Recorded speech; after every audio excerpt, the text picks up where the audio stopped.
stage of subversion is the process which is called basically demoralization. It says for itself what it is. It takes from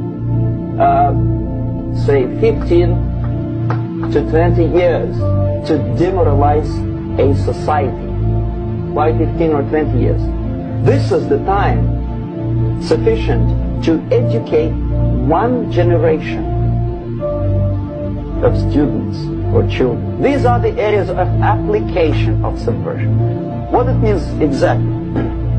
In case of religion, destroy it, ridicule it, replace it with various sects, cults, which bring people's attention, faith, whether it is naive, primitive, doesn't really matter.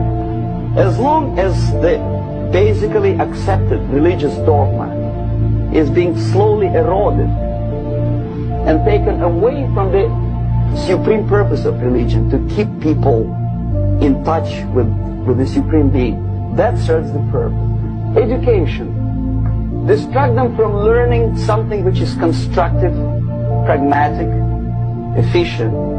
Teach them history of urban warfare, natural food,